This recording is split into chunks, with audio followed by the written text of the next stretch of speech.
देखिए फिजिक्स अब वैसे बेसिक मैथमेटिक्स है, पर फिजिक्स का फ्रेमवर्क हम बनाने जा रहे हैं आज की क्लास में। आज फ्रेमवर्क बना देंगे ताकि कल मंडे से हम फिजिक्स फिजिक्स खेलना स्टार्ट कर पाए। तो आज फ्रेमवर्क की हम बात कर लेते हैं, फिजिक्स क्या है। हम फिजिक्स पढ़ते क्यों? हमारे आसपास जितने भी चीजें हो रही हैं उन चीजों को इफेक्ट जो है वो हम देखते हैं, हमें दिखाई दे रहा है कि ये ऐसा हो रहा है, ये ऐसा नहीं हो रहा है। हम उसका कारण जानने की कोशिश करते हैं। क्यों कारण जानने की कोशिश करते हैं? क्या मजा आ रहा है? एक तो मजा आ रहा है कारण जानने में, पहला तो रीजन ये है। दूसरा, हमें पावर मिलती है स्पेकुलेशन की। स्पेकुलेशन की मतलब हम बता सकते हैं कि आगे क्या होने वाला है या किस सिचुएशन में क्या होगा। तो physics gives us power of speculation. उसके लिए हमने कुछ छोटे मोटे रूल्स बनाए हैं, बहुत ज्यादा नहीं है। अगर आप देखें ना, जो अगर हमारे सिलेबस की फिजिक्स है उसमें मुश्किल से मुश्किल 10 बातें हैं टोटल, जो कि पूरी फिजिक्स को गवर्न करती हैं। पूरी फिजिक्स को 10 बातें गवर्न करती हैं कि इससे सारा काम चल जाएगा। 10 मोटी मोटी बातें, रूप बदल बदल के आते हैं, पर वो 10 बातें होती है जिससे हमारी पूरी फिजिक्स काम कर जाती है। हमें लगता है कि अलग अलग चैप्टर्स हैं, नाम बहुत सारे हमने बना दिए just to communicate with each other, हमने बना दिए। लेकिन फिजिक्स हमें देता है power of speculation. It gives us कि हमें कि क्यों हुआ ये चीज और आगे होने वाला होगा, तो मैं बता पाऊंगा इसका इफेक्ट ये आने वाला है, अगर कुछ चीज दिख जाएगी। क्या मेरी बात समझ में आ रही है? Right on. It gives us power of speculation in nature. It gives us power of speculation in nature. Simple. क्या देता है? हम लोग बहुत मतलबी लोग हैं, हम फिजिक्स से भी वही बात सीखेंगे। हमें क्या देते हो भैया? तो it gives us power of speculation. ठीक है। अब हमारी पूरी फिजिक्स जो है, कहानी जो है, हमेशा दिमाग में, आपके दिमाग में होनी चाहिए, हमेशा दो चीजों पे खेलती है। एक होता है कॉज और एक होता है इफेक्ट। आज की क्वांटम फिजिक्स की बात नहीं कर रहे, वो हमारे सिलेबस में नहीं, तो मैं बात भी नहीं करूंगा। क्वांटम फिजिक्स बात करती है स्पॉन्टेनिटी की। ये क्यों हो रहा है, भाड़ में गया, क्यों नहीं समझाते, वो बेसिक मैथमेटिक्स का फील नहीं आता। Quantum physics is something which you don't, it is purely mathematical modelling. ये मैथ से हम काम करते हैं, उसमें कोई फिजिक्स दिखाई नहीं देती। जो हमारी क्लासिकल फिजिक्स है वो हमने आसपास की चीजों को देखने को समझा, तो हमें थोड़ी बहुत दिखाई देती है, थोड़ी बहुत दिखाई देती है, थोड़ी बहुत दिखाई देती है। मेरी बात समझ में आ रही है? लिखिए, it is totally based on cause effect phenomena.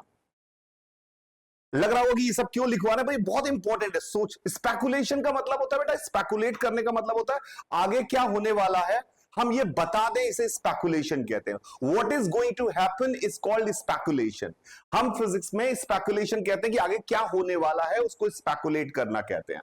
It gives us, it is totally based on cause and effect. ये पूरी की पूरी कहानी जो है वो कॉज इफेक्ट पे बेस्ड है। कॉज इफेक्ट पे बेस्ड का क्या मतलब है कि हमेशा हम कोई फिनोमिना होता हुआ देखेंगे और ढूंढेंगे कि क्यों हुआ, ढूंढेंगे कि क्यों हुआ, क्या हो रहा है, हर चीज। नॉट ओनली फिजिक्स, ज्योग्राफी में भी जो हम देख रहे होते हैं, यानी जिसमें हमने एक लॉजिकल रीजनिंग कर ली वो फिजिक्स हो जाएगी। नहीं तो वो अगर लॉजिकल रीजनिंग नहीं तो वो पार्ट ऑफ साइंस केमिस्ट्री कहला रहा है। लॉजिकल नहीं कि ऐसा होता है, देखा जा रहा है, पर क्यों हो रहा है बहुत क्लियर नहीं है, एकदम एब्सोल्यूट क्लैरिटी नहीं है, तो केमिस्ट्री का पार्ट है। लेकिन जहां पे एब्सोल्यूट क्लैरिटी है, और केमिस्ट्री के पार्ट में भी जहां एब्सोल्यूट क्लैरिटी है, उसको उन्होंने फिजिकल केमिस्ट्री नाम दे दिया, क्योंकि वो फिजिक्स से रिलेटेड है, क्योंकि वो उसमें एब्सोल्यूट क्लैरिटी आ गई। जहां एब्सोल्यूट क्लैरिटी नहीं आ रही, वो बाकी रेस्ट ऑफ द केमिस्ट्री है। तो फिजिक्स इज ऑल अबाउट ये सारी की सारी कॉज और इफेक्ट का रिलेशन। हमेशा आपके दिमाग में जब सवाल आप पढ़े कि ये हो रहा है, तो हमेशा सोचने की ये कोशिश करेंगे जब कोई चीज हो रही है कि क्यों हो रही है, क्यों हो रही है। ऐसा ऐसे नहीं करेंगे कि हाँ हो रही है, ऐसा होता है। रिचुअल की तरह फिजिक्स नहीं पढ़ने वाले हैं हम, क्योंकि मंडे से हम जब फिजिक्स स्टार्ट करेंगे तो आज की क्लास बहुत जरूरी है। कुछ रूल्स हैं जो मैं आपको बता दूं। रिचुअल की तरह फिजिक्स नहीं पढ़ेंगे कि ऐसा किया जाता है, हमारे पूर्वज ऐसा करते थे, हमारे धर्म में ऐसा लिखा हुआ है। जहां जो लिखा है लिखे रहने दो, उससे कोई फर्क नहीं। अगर तुम्हारे भेजे में नहीं घुस रहा है तो मेरा खून पी जाओ, कि मुझे फील आना चाहिए कि क्यों हो रहा है यार, ये क्या हो रहा है। मेरी बात समझ में आ रही है? हर चीज का लॉजिक होगा, कोई भी चीज आपके सिलेबस की इलॉजिकल नहीं है। बिकॉज क्लासिकल फिजिक्स जो है हमारे सिलेबस में जो है वो हमें अच्छे से समझ में आती है, उसका हर चीज रीजन आउट कर सकते हैं। मैं ये नहीं बता पाऊंगा कि मरकरी, क्लासिकल फिजिक्स से कि मरकरी का ऑर्बिट अलग क्यों था, वो आए उसके लिए आइंस्टाइन को उतरना पड़ा और स्पेस टाइम स्पेस टाइम खेलना पड़ा। वो सब हमारे सिलेबस में भी नहीं है। हमारे सिलेबस में नहीं है तो हम बात नहीं करेंगे कि ब्लैक होल क्या होता है। भाड़ में जाए, मुझे बहुत इंटरेस्ट आता हो ब्लैक होल, आपको भी बहुत आता हो, लेकिन हम लोग आपस में बात नहीं करेंगे जब तक तुम कुछ कर ना ले जाओ जीवन में। जब तुम कुछ बन जाओगे तब तुम्हारा मन करेगा आओ सर फिजिक्स डिस्कस करने, घर पे आना, बैठेंगे, बैठ के पार्टी करते हुए डिस्कस कर लेंगे। बहुत सारे लोगों के साथ मेरे घर आते रहते हैं, बहुत सारे कोटा के टीचर्स, सिर्फ इसलिए कि फिजिक्स डिस्कस करते हैं। और फिजिक्स डिस्कस कर रहे हैं, बैठ के पार्टी, पार्टी का मतलब सिर्फ होता है फिजिक्स डिस्कस करना। तो वो हम तब कर लेंगे जब आप कुछ बड़े आदमी बन जाएंगे। अभी गरीबों की तरह रहेंगे, जितना हमारा सिलेबस है उतना ही पढ़ेंगे। ब्लैक होल क्या होता है, इवेंट होराइजन क्या चीज है, ये क्या होता है, क्या फंडामेंटल है, ये सब हमारे सिलेबस में, जब जिस दिन सिलेबस में आ जाएगा उस दिन हम उसको ही पढ़ेंगे। तो अभी नहीं है हर फिलहाल, तो हमें ये सब बकवास नहीं करनी है। तो फिजिक्स में हमेशा आप ढूंढेंगे कॉज इफेक्ट, हमेशा ढूंढेंगे कि ये इफेक्ट हुआ है तो क्यों हुआ होगा। ऐसा नहीं है कि ऐसा किया जाता है। ये मेरी बात समझ में आ रही है? Number 2, whenever we are establishing any result, whenever we are establishing any result, जी, whenever we are establishing any result, do argue as much as you can। अब लग रहा है क्या कह रहा हूं मैं, ये सब क्यों लिखवा रहा हूं मैं? आपको साल भर सवाल कैसे रहना है, इंसान कैसे रहोगे, वो तो बता दूं मैं आपको। तो ये फिजिक्स स्टार्ट होगी तो फिजिक्स खेलेंगे। Do argue as much as you can, जितना करना कर लो, लड़ाई कर लो, मार दो, काट दो, चिल्लाओ, गालियां दो, सब करो, लेकिन तब तक जब तक रिजल्ट स्टैब्लिश कर रहे हैं। एक बार रिजल्ट स्टैब्लिश हो गया तो उसको मानना है हमें कि दुनिया साला भगवान उतर आ जाए, वो कहने ये गलत है, तब भी हम नहीं मानेंगे। कोई आ जाए वो कह दे कि ये गलत है, प्रैक्टिकली फील आए ना आए उससे फर्क नहीं पड़ता, बिकॉज प्रैक्टिकली और जो हम अपनी बुक में पढ़ते हैं physics, there is a big difference between them. हम अपने जो हमने एक्सपीरियंस किया हुआ, जैसे मैं आगे आपको समझाऊंगा, जब रिलेटिव मोशन मैं कहूंगा टू पार्टिकल्स को, एक पार्टिकल को ऐसे फेंका गया, जैसे मैंने आपको सिंपल सी कहानी बोली कि इधर हवा चल रही है और इधर गिव एक्सेलरेशन दे रही है 5 मीटर पर सेकंड स्क्वायर का, हवा चल रही है और इधर 5 मीटर पर सेकंड स्क्वायर का एक्सेलरेशन दे रही है हवा के कारण, और नीचे की तरफ ग्रेविटी जो है वो तो दे ही रही है 10 मीटर पर सेकंड स्क्वायर का। मैंने आपसे बोला कि एक पत्थर को यहां से छोड़ दिया गया कि जाओ तुम्हें जहां जाना है जाओ, छोड़ दिया गया, तो वो किधर की कैसे जाएगा? वो ऐसे जाएगा कि ऐसे जाएगा? इधर वाले से, इधर वाले से बिल्कुल नहीं जाएगा, वो स्ट्रेट लाइन में जाएगा, स्ट्रेट लाइन में जाएगा। ठीक है, ये लड़ाई जब हम स्टैब्लिश कर रहे होंगे, क्योंकि फील के खेलोगे, फील से नहीं चलेगा, फील से सर इधर भी चलेगा, इधर चलेगा, पैराबोला ही आता है ऐसे जाएगा, या कुछ और ज्ञान लगाया तो हमने कहा ऐसे जाता है, क्योंकि तुम्हें प्रैक्टिकली तो तुमने जो देखा है वो उतना ही देखा है ना। मैं तुम्हें बोलूंगा रिलेटिव मोशन जब मैं पढ़ाऊंगा कि ऑब्जर्वर नेवर मूव्स, पर तुमने वो, मैं कहूंगा तुम बन जाओ, बोट बन जाओ, तुमने कहा बोट में जो बनना आता नहीं है क्योंकि तुमने कभी लाइफ में एक्सपीरियंस नहीं किया है, तुम बन ही नहीं पाओगे। तुम जैसे अपना रियल दिमाग उसमें डालने की कोशिश करोगे, मैथमेटिकल मॉडलिंग जो हमने बनाई है उसके अलावा अपना रियल दिमाग डालने की कोशिश करोगे, जो कॉन्सेप्ट सिखाए हैं उनके अलावा तुम आपको जो फील आता है वो डालने की कोशिश करोगे, मौत है, क्योंकि तुमने कभी एक्सपीरियंस ही नहीं किया। तुमने जो चीज कभी एक्सपीरियंस नहीं की है उसको तुम फील करके नहीं लिख सकते। वहां पे तुम्हें क्या भरोसा करना पड़ेगा कि मैथमेटिकल मॉडलिंग में, उस मैथमेटिकल मॉडलिंग के समय लड़ाई करो ना मुझसे कि क्यों है ये मॉडलिंग। एक बार मॉडलिंग डेवलप हो जाए फिर मत लड़ो, फिर कहो कि ये है गीता सार या व्हाटएवर, बाइबल कुरान जो भी जिसके धर्म की मान लो बेस्ट किताब है, अब मैं इसको फॉलो करूंगा। पर उसके स्टैब्लिश होने से पहले लड़ाई करनी है, स्टैब्लिश होने के बाद अपना फीलिंग नहीं लगाना है। मैंने कहा कि मैंने आपसे कहा कि 2 पत्थर मैंने ऐसे फेंक दिए, एक को इधर फेंक दिया उछाल के, एक को इधर फेंक दिया उछाल के। मैंने कहा ये पत्थर उस पत्थर को स्ट्रेट लाइन में चलते हुए देखेगा, आपको फील नहीं आ सकता। अब सर ये कैसे, को ये ऐसे जा रहा है, ये ऐसे फेंका, वो नीचे गिर रहा है, वो ऊपर जा रहा है, एक को जमीन से, एक को टावर से चढ़ के ऊपर फेंका उधर की तरफ, और एक को जमीन से इधर की तरफ फेंका। मैंने कहा ये उसको स्ट्रेट लाइन में चलता हुआ दिखेगा, आपको फील नहीं आ सकता, because you have never experienced. पहली बार जब मैं बोल रहा था जब जेई की क्लास में कि भैया कि ये ऐसा होगा, उधर ऐसा फील नहीं आ रहा है, मैंने कहा कूदना पड़ेगा। फिर मैंने उसे खिड़की से कूद के 2 लोगों को गिराया, फेंका। मैंने कहा देखो किस फात में चल रहा हो, तो तुमने जो चीज एक्सपीरियंस नहीं की सालों, वो कैसे तुम्हें पता चलेगी कि ऐसा है। मैं कहूंगा कि तुम्हें देखो, जब तुम हवाई जहाज बन जाओ, रिवर बन जाओ, तुम्हें फील ही नहीं आएगा। तो तुम्हें वहां क्या करना पड़ेगा, जो हमने रिजल्ट बनाए हैं उनको फॉलो करना है। उस रिजल्ट बनाने से पहले खूब लड़ाई कर लो। Never ever try to feel physics, लिखो try to feel the concept. Feel physics का गलत मतलब समझा लोगों ने कहा हमारे आसपास बचपन से साले बेवकूफ बना रहे हैं कि इंक्यूजिटिव हो, हमारे आसपास क्या हो रहा है, फंडामेंटली बिगड़ जाते हैं। Feel physics, try to understand it. Physics का फील व्हील नहीं होगा, अंडरस्टैंडिंग होगी। क्लियर है क्या मेरी बात? अगली बात, फिजिकल क्वांटिटी। क्वांटिटी क्वांटिटी देखिए, हम जब आसपास फिजिकल कोई चीज फिनोमिना होते हुए देख रहे हैं, न्यूटन ने, आप लोगों को पता है न्यूटन की कहानी सबको पता है कि भैया न्यूटन के सर पे पत्थर गिरा तो उन्होंने ग्रेविटी खोजी, ऐसा ये पूरी ये स्टोरी मार्केट में कि न्यूटन ने ग्रेविटी की खोज की। न्यूटन ने कहा ग्रेविटी अट्रैक्ट करती है, इस बात का कोई मतलब नहीं है, इससे कुछ सीखने को मिला, क्योंकि सारा सबको पता था पहले से कि नीचे चीजें खिसती है। क्यों पहले नहीं पता था लोगों को, ऊपर पत्थर फेंको तो नीचे आता है? न्यूटन ने बताया क्या? जब तक न्यूटन ने उसको क्वांटिफाई नहीं किया, मैथ्स के नंबर नहीं डाले, gm1m2/r², तब तक उनकी बकवास का नाम फिलॉसफी था। तब तक उनकी बात का नाम फिलॉसफी था, और फिलॉसफी में कोई हाथ पैर नहीं होता, कुछ बोल दो सालों, लॉजिकल होना चाहिए। जब तक लॉजिक्स को आप मैथ्स में नहीं डालेंगे, logic has no meaning, because it does not give you power of speculation. For example, if I ask you A and B had a race, A wins, then logically, philosophically, you will say A moves faster. You have a sense, you are saying absolutely sensible बात कि A moves faster. Then I say A and C had a race, then A win. Then you said कि A wins, A runs faster than C also. A C से भी तेज चलता है, B से भी तेज चलता है। अब मैंने आपसे कहा कि B and C की एक रेस हुई, बताओ कौन जीतेगा? Because I'm asking you power of speculation, कि बताओ कौन जीतेगा?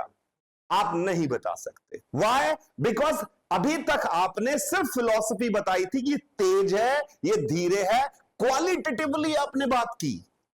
You haven't put quantitative things. आपने स्पीड लिखी होती कि ये 15 मीटर पर सेकंड से भागता है, ये 8 मीटर पर सेकंड से भागता है, ये 7 मीटर पर सेकंड से भागता है, तब आपको पावर आ जाती कि बिना रेस हुए बता देते कि बी और सी में खड़ा जीतेगा कौन? Numbers.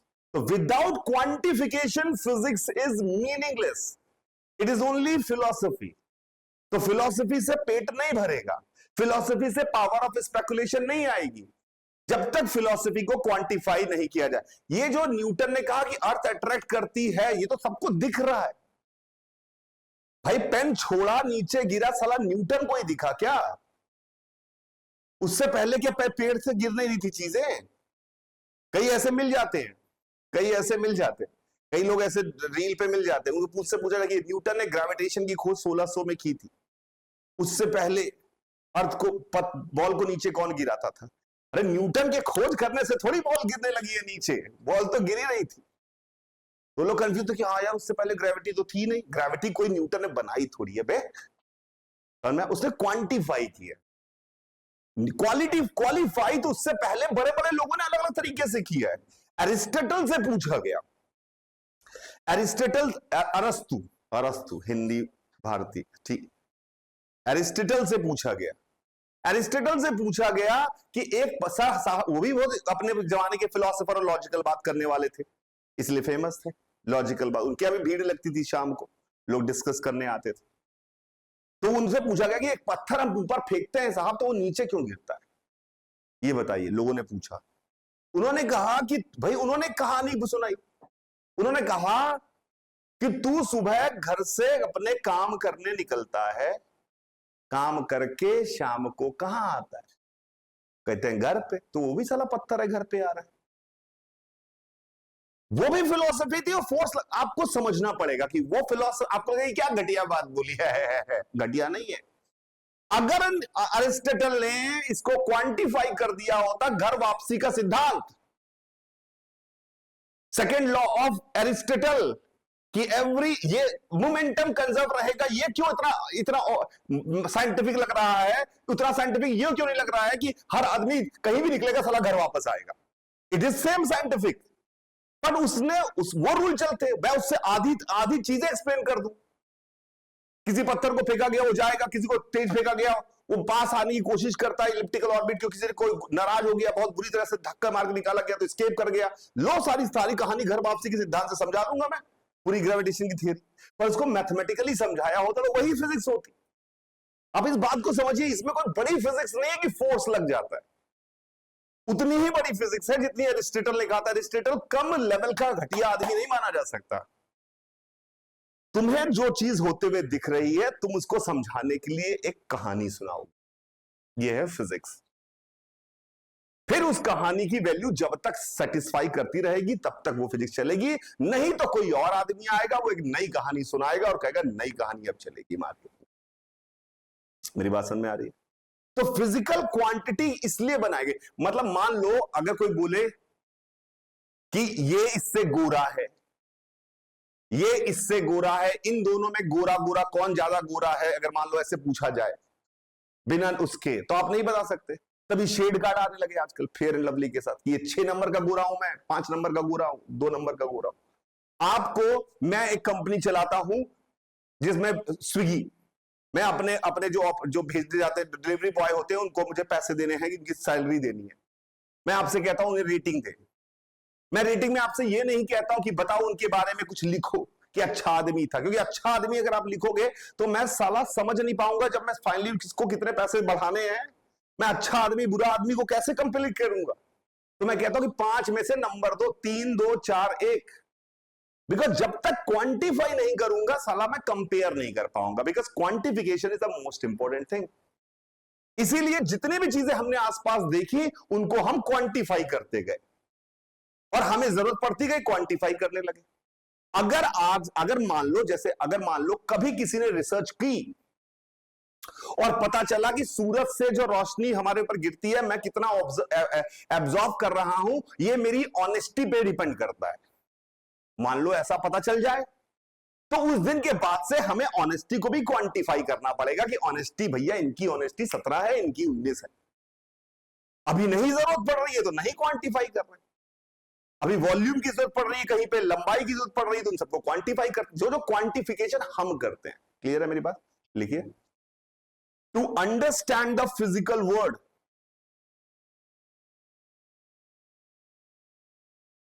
to understand the physical world, we have to quantify some properties of nature, some properties of nature, some properties of nature, ठीक है? These are called physical quantities. कुछ प्रॉपर्टीज हमने नेचर की डिफाइन की, length, area, mass, velocity, energy, force, momentum, angular momentum, wavelength, frequency, electric flux, blah blah blah blah blah, जितनी जरूरत पड़ती गई हम करते गए, होती नहीं है। भगवान ने नहीं बनाया था कि एंगुलर मोमेंटम क्वांटाइज रहेगा, बोर ने बताया जो मॉडल में कुछ बताया, भगवान ने नहीं सोचा होगा, भगवान को पता भी नहीं होगा एंगुलर मोमेंटम ये बोलेंगे किसी चीज को, हमने बनाई ये कहानी सारी फिजिकल क्वांटिटीज हमने समझने समझाने के लिए डेवलप की ये फिजिकल क्वांटिटीज, ठीक है? तो हम जो बात कर रहे हैं हम ही ने बनाई है, तो हम जो रिलेशन बोलेंगे उस पे इंटेक्ट रहना है कि ये परम सत्य है, ये परम सत्य है। क्लियर है क्या मेरे पास? फिजिकल क्वांटिटीज लिखिए, there are 2 type of physical quantity.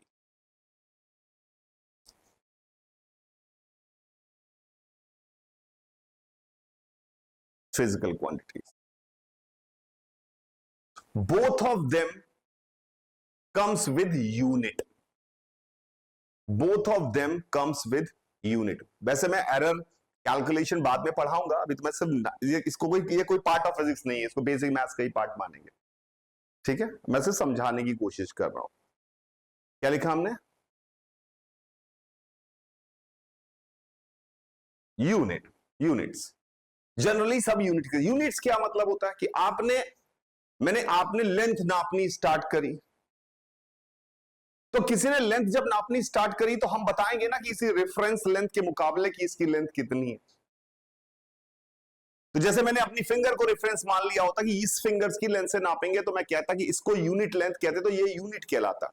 Let's say इसकी डेफिनेशन होती फिंगर, तो मैं कहता कि मेरी हाइट जो है वो 31 फिंगर के बराबर है, तुम्हारी हाइट जो है 21 फिंगर के बराबर है। फिंगर दिस इज यूनिट है। तो सारी लेंथ फिंगर्स में नापी जाती है, जो आज मीटर में नापी जाती है, तो इसको यूनिट कहते हैं। मासेस सारे केजीज में नापे जा रहे हैं, तो सारे मासेस केजीज में नापे जाएंगे।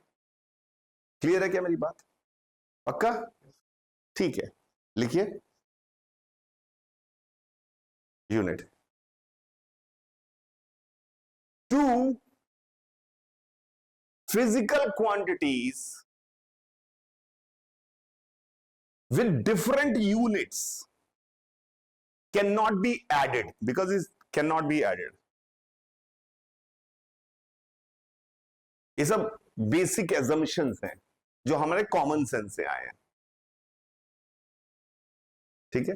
फॉर एग्जाम्पल अगर मैं तुमसे बोला 5 लीटर दूध और 6 मीटर रोड जोड़ के क्या आएगा, क्या मतलब है इस बात का? इलॉजिकल बात है।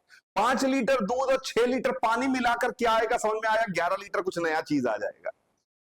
पर लीटर को मीटर से थोड़ी जोड़ सकते। यही है डायमेंशनल एनालिसिस जो हम आगे पढ़ेंगे कि लीटर मीटर से नहीं जोड़ सकता। ऑब्वियस बात है, दो फिजिकल क्वांटिटीज जो अलग अलग तरह की है वो आपस में जोड़ी नहीं जा सकती, ना घटाई जा सकती है, but they can be multiplied and divided.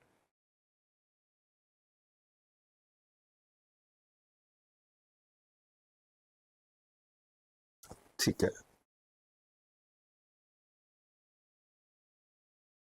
क्या लगा? दो तरह की फिजिकल क्वांटिटीज होती है, यूनिट के साथ आती हैं। यूनिट्स वो सेम यूनिट की चीजें जोड़ी जा सकती हैं, डिफरेंट यूनिट की चीजें जोड़ी नहीं जा सकती हैं। ये सब बेसिक अंडरस्टैंडिंग है फिजिक्स का फ्रेमवर्क के लिए, ठीक है। लिखिए क्या लिखा? There are two type of physical quantities. हाँ, there are two type of physical quantity, ये तो मैंने इसके ये लिखा है। Number 1 is scalar. स्केलर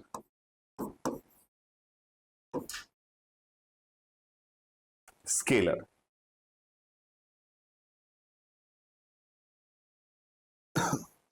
मेरी बात को समझिएगा। अगर मैंने यह उठाया और मुझे भारी लगा, ऐसे पकड़ा, उठाया, भारी लगा, आपको दिया तो भी भारी लगा, तो ये हमको जो फील आ रहा है कितना भारी लग रहा है, ये वो इस बात पे डिपेंड करता है इसका मास कितना है। क्लियर है क्या मेरी बात? तो mass is something it has, इसके पास है नंबर, मास है कोई 5 केजी, आधा किलो, 2 किलो, जो भी इसका मास है। तो जब भी इस फिजिकल क्वांटिटी को डिफाइन मुझे करना होगा तो मैं सिर्फ बताऊंगा इसका मास कितना है, आधा किलो, यानी हमने सिर्फ बताया कितना, इससे हम इसके बारे में सब कुछ जान गए। क्लियर है मेरी बात? अब मैंने आपसे बोला, फॉर एग्जाम्पल आपने मुझसे पूछा कि सर आपका घर कहां है, मैंने कहा 2 किलोमीटर दूर। क्या पहुंच जाओगे मेरे घर? नहीं पहुंच पाओगे। 2 किलोमीटर दूर पहुंच जाओगे क्या? लेकिन अगर आपने पूछा इसका मास कितना है, आपको फील करना कि आपको कितना भारी लगेगा, मैंने कहा 2 किलो, तो आप समझ जाओगे कितना भारी है। तो यहां जब मैंने बोला इसका मास 2 किलो है, आप समझ गए इसके बारे में, यार मेरे को पावर ऑफ स्पेकुलेशन घुस गई मेरे दिमाग में, तो फिजिक्स का काम था। पर आपने मेरा घर पूछा कहां है, तो मैंने कहा 2 किलोमीटर, तो आप समझ पाए क्या? नहीं समझ पाए। आपने कहा इससे काम नहीं चलेगा, यानी कि this physical quantity is not completely defined. मैंने आपसे पूछा कि एक ब्लॉक है, इस पे जमीन पे रखा हुआ है, मैंने फोर्स लगाया 5 न्यूटन का, 1 किलो का ब्लॉक है, 5 न्यूटन का फोर्स लगाया, ये किधर चलेगा? तो आपने कहा इससे क्या इतनी बात है, 5 न्यूटन का फोर्स लगाया, आप बता पाओगे किधर चलेगा? क्यों? इधर फोर्स लगाऊंगा तो नहीं चलेगा। अरे समझ में आ रहा है मेरी बात? इधर फोर्स लगाऊंगा तो इधर चलेगा, इधर फोर्स लगाऊंगा इधर चलेगा। यानी कि क्या मैंने आपको सिर्फ बोला 5 न्यूटन का फोर्स लगा, इससे क्या मैंने आपको पावर ऑफ स्पेकुलेशन पहुंचाई? नहीं, आपने कहा अधूरा अधूरी बात बोल रहे हो यार, ये कोई बात हुई? 2 किलोमीटर दूर घर है तुम्हारा, पर जब मैं इसका बोल रहा हूं इसका वेट 2 किलो है, तो आप नहीं लड़ रहे हो मुझसे, आप कह रहे हो हाँ ठीक है यार। तो यानी अगर हमें वैसे तो अगर हमें किसी फिजिकल क्वांटिटी को बताने के लिए सिर्फ बताना पड़ा है कितना, बिना दिशा बताए, अरे समझ में आ रहा है मेरी बात, तो उसे कहते हैं स्केलर क्वांटिटी। लिखिए, those physical quantity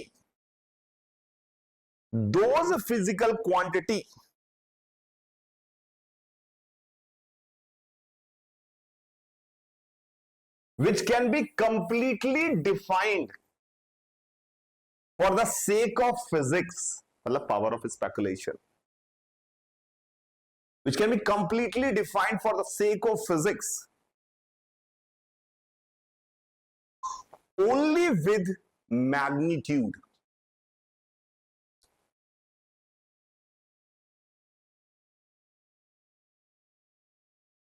are called scalar quantity। ठीक है,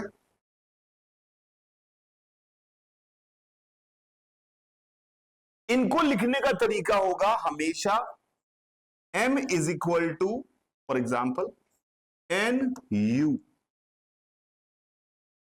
NU मतलब numerical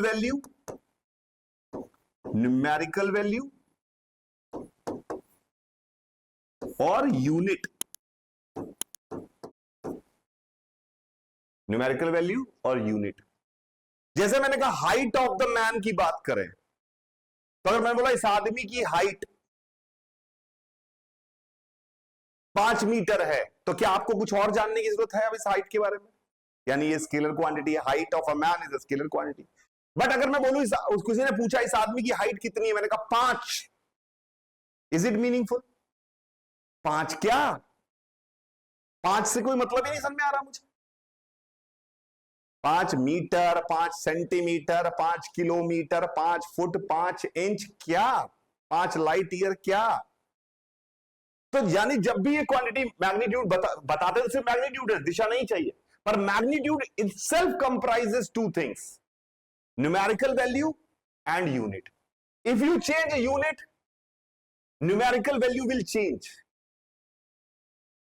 but magnitude will not change. My height is height. Somebody says it is 1.74 meter. Somebody says it is 174 centimeter. Somebody says it is 5 feet 9 inch, 8 inch, जो भी whatever he is saying. But my height is my height. If you change unit, the numerical value will change, but the value will not change. अरे समझ में आ रहा है? किसी ने कहा इसकी हाइट 5 मीटर है, किसी ने कहा नहीं नहीं नहीं 500 सेंटीमीटर है, तो क्या हाइट बदल गई क्या? पर यहां 5 की जगह क्या आ गया 500, क्योंकि यहां मीटर की जगह क्या आ गया सेंटीमीटर, पर चीज तो वही है। इसलिए इसको लोगों ने फॉर्मूला बना लिया, पर आपको कॉमन सेंस की बात है कि चीज जो है वो है, तो उन्होंने फॉर्मूला बना लिया कि N1U1 is equal to N2U2।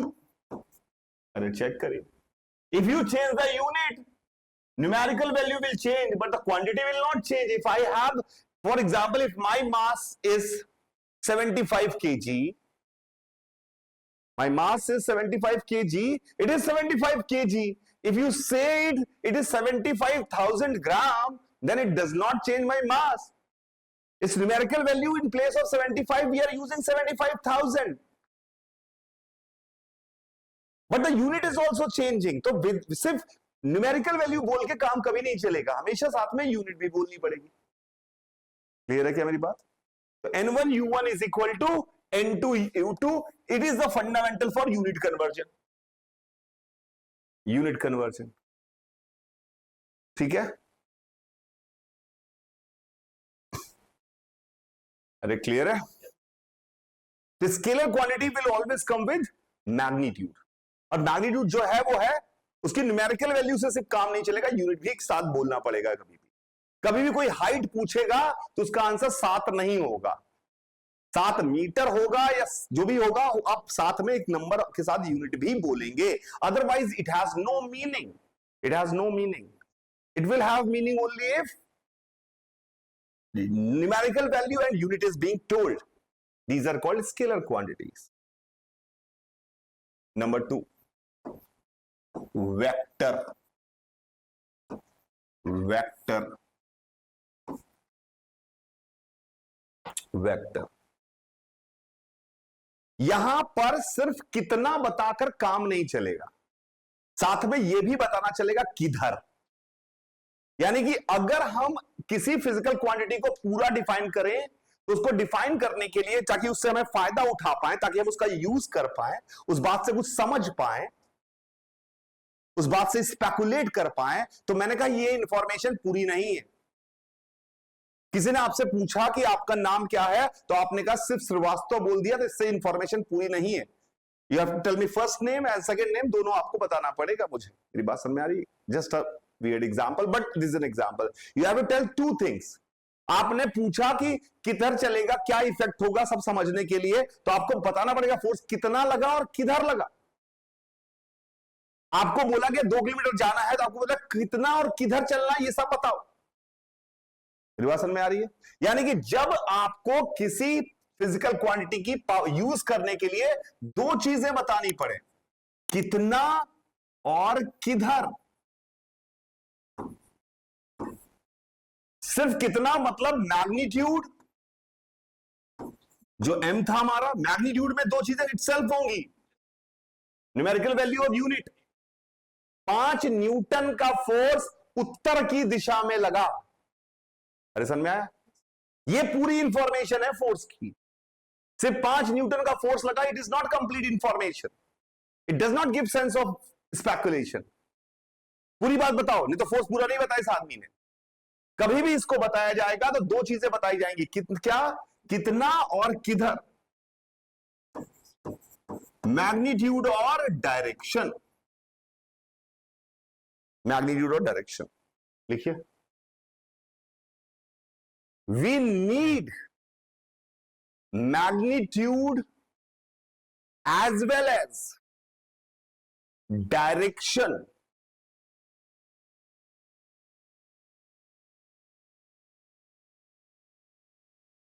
for these physical quantities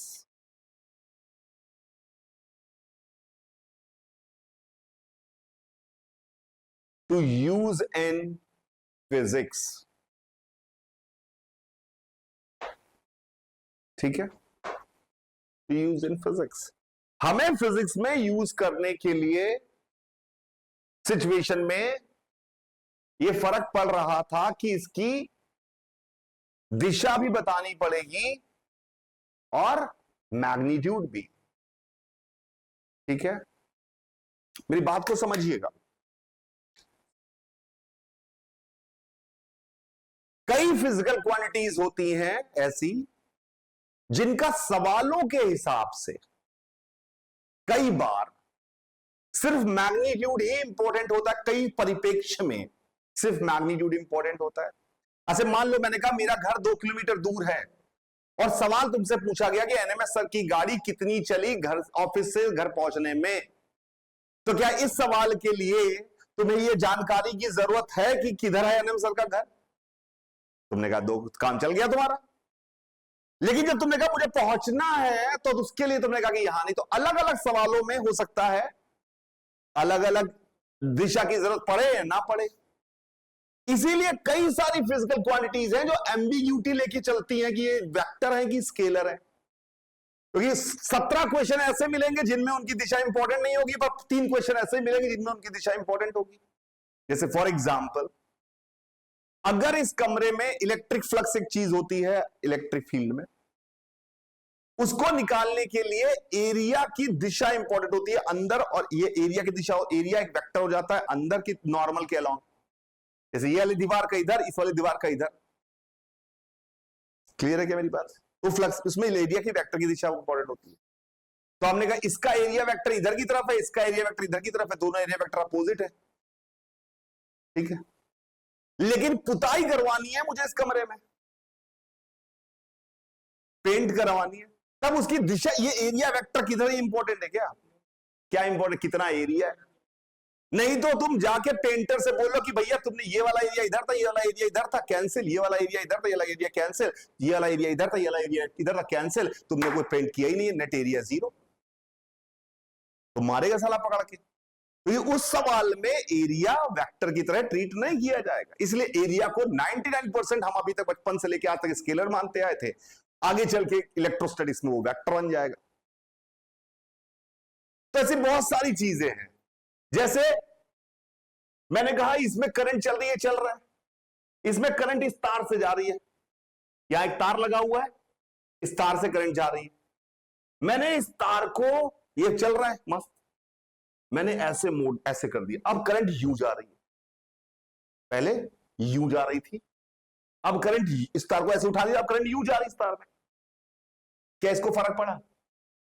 तो हमने कहा कि साला करंट की दिशा इंपॉर्टेंट नहीं है, जो आउटपुट देना है वो तो इतना है कि करंट कितनी आ रही है, वोल्टेज कम हो जाए, करंट कम जाए तो ये करने लगेगा, पर किधर से ऐसे करंट आ रही है या ऐसे करंट जा रही है इसके अंदर फर्क ही नहीं पड़ रहा। तो हमने कहा भैया करंट इज अ स्केलर, जब तक हमें समझ में आया, फिर आए हम इसके कारण मैग्नेटिक फील्ड निकाल लें, अब फर्क पड़ा कि ऐसे करंट जा रही है कि ऐसे जा रही है, यहां की मैग्नेटिक फील्ड अलग अलग आएगी, हमने कहा भैया ये तो वेक्टर भी तरह यूज करेंगे, दिशा इंपॉर्टेंट है। तो दिस इज, हमारे को जैसे जैसे हमें लगा कि यार इसकी दिशा, भाई तुमने बताया ना, ये पढ़ाई बना कौन रहा है, ये फिजिकल क्वांटिटी बना कौन रहा, तुम ना, नीड्स है ना तुम्हारी, जरूरतें हैं तुम्हारी, ये मुझे डिफाइन करनी है। तुम्हें अगर तुम्हारे को सवाल मैंने पूछा था एनएमएस की गाड़ी कितनी चली, सिर्फ यही सवाल चल रहा होता मार्केट में, तो क्या तुम्हें मेरा घर कहां है ये इंपॉर्टेंट होता कि सिर्फ इतना इंपॉर्टेंट होता कि कितनी दूर है? नहीं होता, सिर्फ ये इंपॉर्टेंट होता कितनी दूर है एनएमएस का घर, 2 किलोमीटर, बस वही, क्योंकि सवाल यही चल रहा है मार्केट में। अरे समझ में आ रहा है मेरी बात? तो जैसे जैसे हम ग्रो करते हैं हमें लगता है इसमें ये भी इंपॉर्टेंट है, इसकी दिशा बताना। अरे समझ में आ रहा है मेरी बात? तो हम ऑन द बेसिस ऑफ चीजों की नीड के हिसाब से डिफाइन करते जाते हैं क्वांटिटीज को। क्लियर है क्या मेरी बात? तो ये क्या होगा वेक्टर क्वांटिटी, क्या लिखा हमने?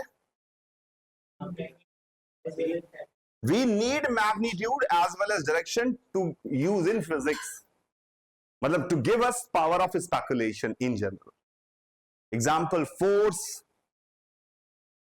Velocity, momentum, torque, angular momentum, displacement, etc.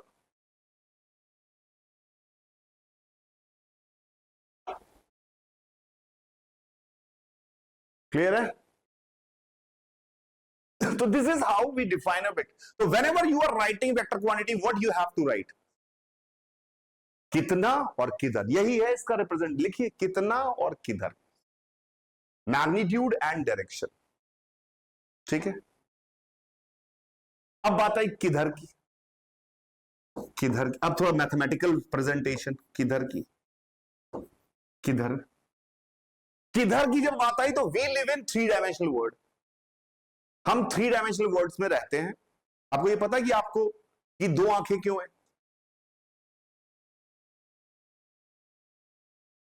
नहीं, 2 आंखें इसलिए हैं कि आपको 3D का फील आता है। 2 आंखें हमारी इसलिए है कि हमें 3D दिखे। अगर एक बच्चा पैदा होते हुए फोड़ दी जाए उसकी एक आंख, ब्रूटल एक्सपेरिमेंट है but just for sake of theoretical experiment, thought experiment, असली में नहीं करेंगे। बच्चे की पैदा होते ही एक आंख फोड़ दो, वो जब आपकी जगह बैठा होगा तो उसको एनएमएस सर और इस बोर्ड के बीच में गैप नहीं दिखाई देगा, उसको सब चिपका चिपका दिखाई देगा, एकदम एक ही साथ, एक प्लेन में। हमारी 2 आंखें इसलिए हैं कि हमें 3D दिखता है। हो सकता है 4D भी होता हो, हमें नहीं दिखता हो। जैसे मेंढक को नहीं दिखता, मेंढक को 2D दिखता है। आप तो बायो वाली जनता, आपको ज्यादा समझ में आता होगा। मेंढक को 2D दिखता है, मेंढक को 3D नहीं दिखता। और दोनों आंखें अलग अलग फोटोज बनाती हैं उसकी, 2 अलग इमेजेस को वो एक साथ अलग अलग दोनों आंखों से अलग अलग देख लेगा। मेंढक को 2D दिखता है, मेंढक को कभी डेप्थ का सेंस नहीं आता, हमें है डेप्थ का सेंस, क्योंकि हमारी 2 आंखों में क्या करती है 2 आंखें। हमारी इस आंख में एक फोटो लेके जाती है एक प्लेन की, दिमाग को पहुंचाती है, दूसरी आंख दूसरे प्लेन की फोटो ले जाती है, दिमाग को पहुंचाती है, दोनों दिमाग की फोटो को वो सुपर इंपोज करता है दिमाग, और उसको फील आता है कि 3D है, गैप है, दिमाग करता है। आंख 2D पिक्चर। भैया तुम्हारी स्क्रीन है पीछे, स्क्रीन पे तो प्लेन ही बनेगा ना, स्क्रीन पे 3D कैसे बन जाएगा बे? पीछे रेटिना इज स्क्रीन, तो उस पर फोटो बनेगी तो 2D बनेगी ना, इस पे तो 3D थोड़ी उभार दूंगा मैं। पर दो फोटो को जाके सुपर इंपोज करता है और तुम्हें दिख जाता है। यही करते वो यूज 3D पिक्चर में। एक चश्मा पहना देते तुम्हें। क्यों पहनाते हैं चश्मा 3D मूवी में? क्यों पहनाते हैं चश्मा? 3D मूवी जब पिक्चर चलती है सिनेमाघरों में तो वो दो प्रोजेक्टर्स लगाते हैं, दो प्रोजेक्टर, एक प्रोजेक्टर से कचरा इमेज, एक प्रोजेक्टर से दूसरी इमेज, दोनों इमेजेस स्क्रीन पे आती है। चश्मा उतार के देखा, सब लबर लबर दिख रहा है, धुंधला धुंधला लग रहा है, सब एक दूसरे के ऊपर छाया हुआ। देखा कभी 3D मूवी देखी है? एक दूसरे के ऊपर ऐसे कुछ कुछ मुचुर दिखाई देता है। फिर तुम्हारे को चश्मा पहनाते हैं।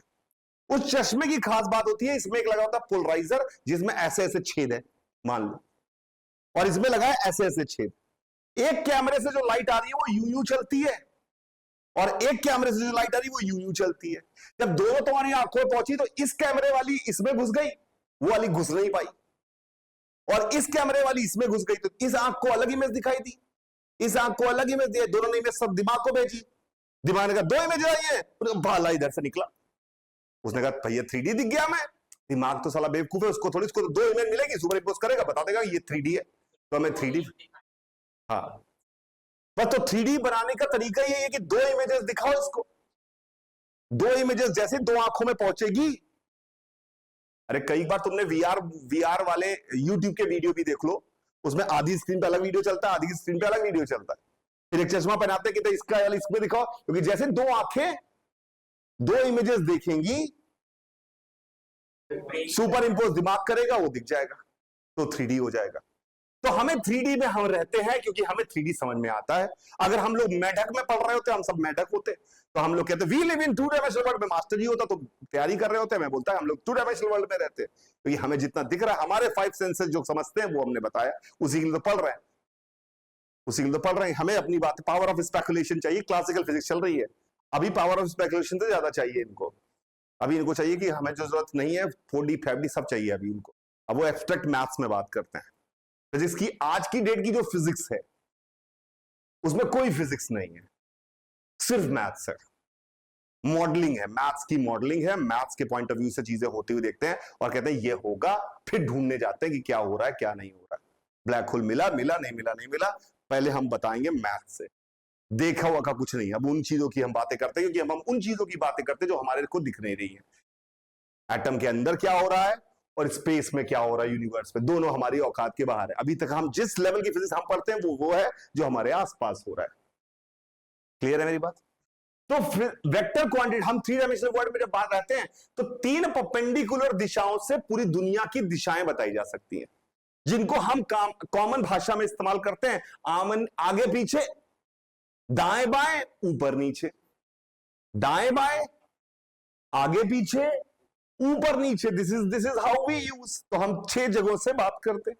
तो किधर की बात जब हम कर रहे हैं, इसको कई लोगों ने नॉर्थ, ईस्ट, वेस्ट, साउथ, आगे इसकी रिप्लेसमेंट हुए, आगे पीछे, दाएं बाएं का रिप्लेसमेंट क्या हुआ, ईस्ट वेस्ट नॉर्थ साउथ, ऊपर नीचे, ऊपर नीचे। East west north south use क्यों किया गया? क्योंकि आगे पीछे तो गड़बड़ है सब। क्यों गड़बड़ है? क्योंकि तुम्हारा आगे और मेरा आगे अलग हो गया अभी इसी क्लास में। तुम्हारा भी, लेकिन नॉर्थ ईस्ट वेस्ट साउथ हम लोग बात करेंगे। मैं कहूंगा आगे की तरफ फोर्स लग रहा है, मैं ऐसे बोलूंगा आगे की तरफ फोर्स लग रहा है, तुम सोचोगे आगे की तरफ फोर्स लग रहा है, साला सवाल ही गलत कर देंगे हम लोग दूसरा का। तो लोग बात ही नहीं कर पा रहे हैं। तो हमने कोई यूनिक एक ऐसी चीज बात की जाए सब लोग कर ले, तो नॉर्थ ईस्ट वेस्ट साउथ कर लिया। अब north east west south class में दिख नहीं रहा साला, तो हमने क्या किया, अपनी मर्जी से लाइनें खींच ली। तो हमने किधर बताने के लिए अपनी मर्जी से सवाल करते समय 3 लाइनें खींच ली, एक्स, वाई और एक बाहर की तरफ जेड। 3 दिशाएं बतानी थी। तो ये एक्स वाई जेड हमने क्या तरीके थे, नॉर्थ वेस्ट साउथ बता सकते थे, ऊपर नीचे, आगे पीछे, ऊपर नीचे, दाएं बाएं बता सकते थे।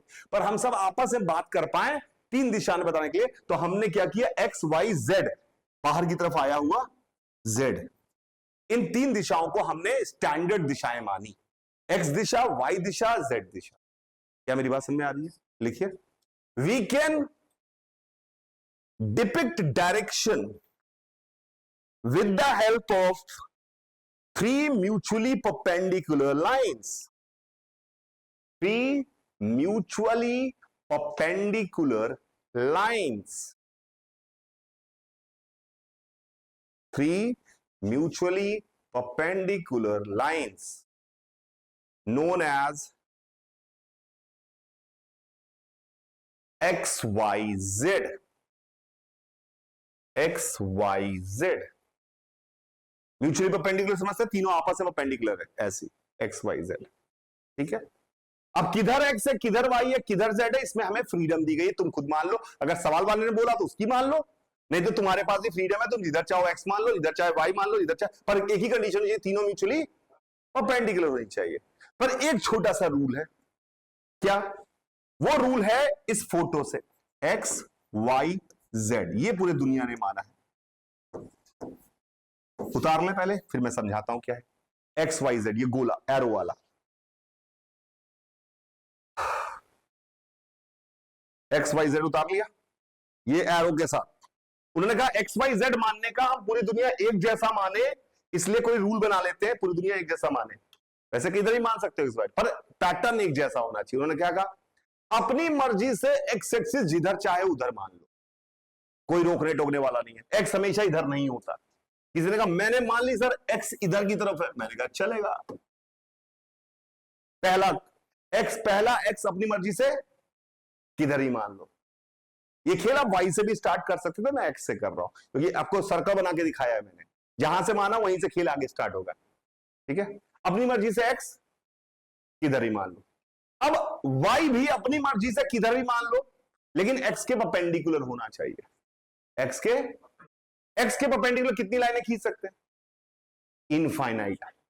अब ये एक्स है तो ये भी इसके परपेंडिकुलर है, ये भी इसके परपेंडिकुलर है, ये भी इसके परपेंडिकुलर है, ये भी इसके परपेंडिकुलर है। अब ये एक्स है तो ये इसके परपेंडिकुलर है, ये भी इसके परपेंडिकुलर है, अरे परपेंडिकुलर ही तो है, ये भी परपेंडिकुलर है, तो इनफाइनाइट है। एक्स में तुम्हारे पास कितनी फ्रीडम थी, किधर मान सकते थे एक्स, यानी तुम्हारे पास इनफाइनाइट फ्रीडम थी। वाई में भी तुम्हारे पास कितनी फ्रीडम है, इनफाइनाइट, जिधर मानना है मान लो। तो किसी ने मान लिया वाई जो है परपेंडिकुलर होना चाहिए, थोड़ा कंस्ट्रेंट बढ़ा है, तो वाई हमने इधर मान ली, पक्का। जेड अपनी मर्जी से नहीं मान सकते, उसके लिए दाएं हाथ का नियम इस्तेमाल करना पड़ेगा, राइट हैंड रूल। जेड अपनी मर्जी से आप नहीं मान सकते, यही ताकि हम सब लोग एक जैसी बात करें, तो हमने यूनिफाई किया हुआ है। उसके लिए हमने राइट हैंड रूल बनाया, क्योंकि मोस्ट ऑफ द दुनिया के लोग राइट हैंडेड होते हैं, इसलिए उन्होंने राइट हैंड रूल बनाया। ऐसा नहीं कि राइट हैंड रूल खास बात है, हम लोग का हाथ जो ज्यादा चलता है वही वाला रूल बनाया। क्या रूल है? एक्स मान लिया, वाई मान लिया पहले, तो जेड के लिए आपको अपनी उंगलियां एक्स की तरफ रखकर वाई की तरफ घुमानी है, एक्स की तरफ रखकर वाई की तरफ घुमानी है, अंगूठा जिधर आएगा वो जेड है। Raise your fingers towards X, rotate it towards Y, thumb will give the direction of Z. घुमाइए सभी लोग, चाहे ऑनलाइन ऑफलाइन। X की तरफ फिंगर्स, Y की तरफ, Z की तरफ आ गया बाहर, X की तरफ फिंगर्स, Y की तरफ कर्ल, Z आ गया बाहर, तो Z की तरफ मानेंगे बाहर, आउटसाइड। तो अंदर वाला माइनस Z हो जाएगा, जैसे ऊपर नीचे में एक को ऊपर एक को नीचे बोल रहे हैं, है तो एक ही लाइन, और इधर वाला माइनस वाई हो जाएगा, इधर वाला माइनस एक्स हो जाएगा, और जहां पे ये तीनों मिलते हैं इसका नाम हो जाएगा ओरिजिन। ओरिजिन, तो जेड किधर आ गया, बाहर, बाहर का बिंदु से रिप्रेजेंटेशन करते हैं जेड। डॉट बनाएंगे तो कॉपी में, अब बाहर बना तो नहीं पाएंगे कॉपी में, तो डॉट मतलब बाहर, डॉट मतलब बाहर, और क्रॉस मतलब अंदर। अरे समझे गरीबो, डॉट मतलब बाहर, क्रॉस मतलब अंदर। तो एक्स वाई जेड ऐसे डिसाइड करते हैं। पर क्या हमेशा सर एक्स से ही स्टार्ट करना है? नहीं, अगर आप जेड से स्टार्ट करेंगे पहले तो जेड किधर ही मान लो, अरे सर में आया, फिर एक्स उसके परपेंडिकुलर किधर ही मान लो, फिर जेड की तरफ फिंगर करके एक्स की तरफ घुमाओ तो वाई मिल जाएगा। अरे सर में आया मेरी बात? अब इसमें एक समस्या, अगर ये आपको हाथ चलाना, आपको ये हाथ चलाना ये एक फिजिकल काम है, इसमें कोई दिमाग का काम नहीं, फिजिकल काम है, लेकिन ये हाथ चलाना आना चाहिए। हाथ चलाना नहीं आएगा कि घुमा ही नहीं पाएंगे हाथ, तो काम कैसे चलेगा? ठीक है, मान लो मैंने तुमसे कहा कि एक्स नीचे की तरफ है, ठीक है, एक्स नीचे की तरफ है और वाई इधर की तरफ है, तो जेड बताओ किधर होगा? एक्स नीचे, वाई इधर की तरफ, जेड की तरफ, एक्स नीचे। अब पहले आपको उंगलियां किधर खोलनी है? एक्स की तरफ। अब एक्स की तरफ ऐसे उंगलियां खोलनी है कि वाई की तरफ मुड़ भी जाए, वाई इधर है, तुमने मान लो ऐसे उंगलियां खोल ली और वाई की तरफ तुमने मोड़ दी, तो तुम्हारा आखिरी सवाल है जीवन का, ये फिर तो टूटी गई उंगलियां, खत्म तुम्हारा सवाल ही कैसे करोगे? तो ऐसे खोलो एक्स की तरफ कि वाई की तरफ घूम जाए, तो वाई इधर की तरफ है, वाई की तरफ घूमी, जेड इधर, इधर इधर इधर। करो, हाथ चलाओ सभी लोग, चाहे मैं देखूं चाहे ना देखूं। एक्स की तरफ फिंगर्स, वाई की तरफ कर्ल, जेड इधर, एक्स ऊपर वाई इधर, एक्स ऊपर वाई इधर, जेड ऊपर ही, एक्स ऊपर वाई इधर, एक्स की तरफ फिंगर्स खोलो पे गरीबों, एक्स की तरफ फिंगर्स खोलो, एक्स की तरफ, और वाई की तरफ घूमने चाहिए, वाई इधर है। अब जेड बताएगा तो वाई तरफ आ गया। अब एक्स की तरफ ऐसे ऐसे कैसे भी खोल सकते हो, पर घूमेगी साली एक तरफ, ऐसे खोल दियो वाई तरफ मोड़ दिए, खत्म। ऐसे खोलोगे कि वाई की तरफ, एक्स की तरफ ऐसे खोलो कि वाई की तरफ मुड़े, तब आएगा जेड इधर। क्लियर? पूरी मैग्नेटिक फील्ड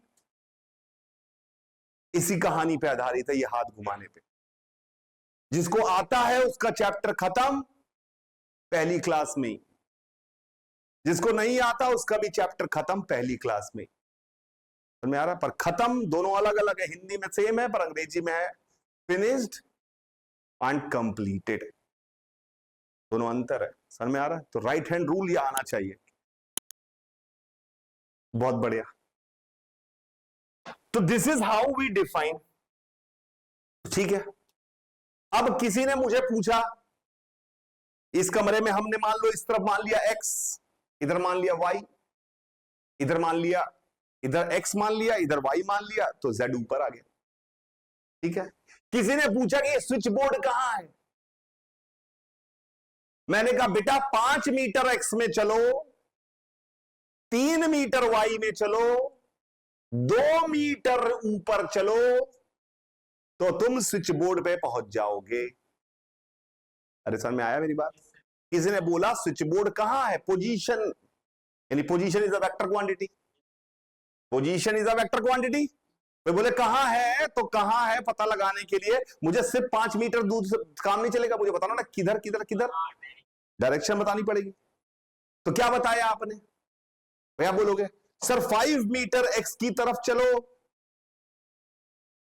5 मीटर एक्स की तरफ चलो, एक्स की तरफ चलो,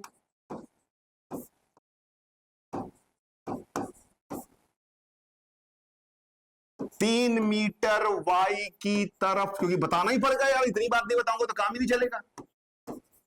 चलो 2 मीटर जेड की तरफ चलो, तो क्या मैंने ये करो, इतनी बात बोल, अगर मुझे तुम्हें बताना था तो इतनी बात बोलनी पड़ी। अब मैं यही बैठा हुआ, तुम आके सालों पूछते मुझे कि सर ये स्विच बोर्ड कहां है, मैं बोलता हूं 5 मीटर एक्स की तरफ चलो, फिर तुम आए sir sir sir sir sir ये पंखा कहां है, सर वो लाइट कहां है, मैं बोला 3 मीटर, मैं थक गया यार, मैंने कहा बहुत मेहनत करनी पड़ रही, इतना बोलना पड़ रहा, भाग। मैंने कहा इतना नहीं बोलूंगा, मैंने कुछ रूल बना लिया, मैंने बोर्ड पे चिपका दिया, मैंने आपको बोर्ड पे चिपका दिया, एक्स की तरफ चलो को मैं बोलूंगा आई कैप, एक्स की तरफ चलो नहीं बोलूंगा, आई कैप बोलूं, समझ जाना। क्या बोला है मतलब? जे कैप, के कैप, ठीक है। पहले मुझे इतना चिट्ठी लिख के देनी पड़ रही थी तुम्हें कि 5 मीटर एक्स की तरफ चलो, ये करो वो करो, अब तुम आए मेरे पास कि सर स्विच बोर्ड कहां है, मैंने कहा 5 कैप प्लस 3 जे कैप प्लस 2 के कैप। प्लस मतलब ये भी करो, प्लस का मतलब होता है ये भी करो। ये हो गया 5 मीटर ईस्ट की तरफ चलो। अबे चमको, समझ आ रहा है? फिर प्लस और करो, और प्लस मतलब और करो। अरे समझ में, प्लस ये नॉर्मल प्लस नहीं है कि 5 आई प्लस 3 जे 8 आई जे। अरे 5 आई और 3 जे जुड़ भी नहीं सकते। 5 लीटर और 6 मीटर जुड़ जाएंगे क्या?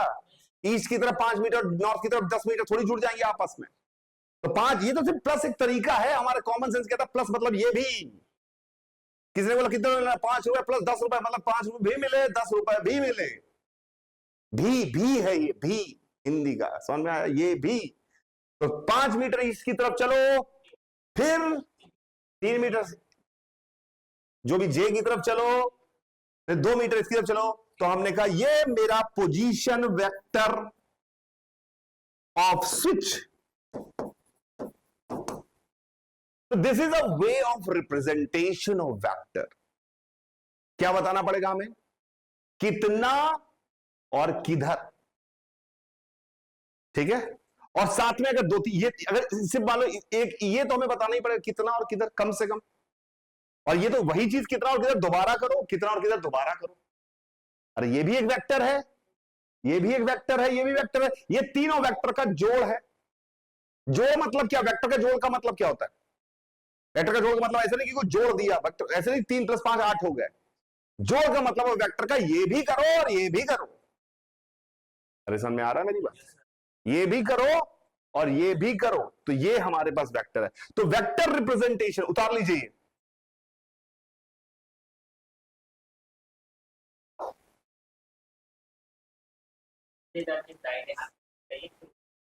हाँ, ऐसे ही कहने का हमने एक स्टैंडर्ड तरीका बना लिया, 5 प्लस 3 जे प्लस 2 के। ठीक है?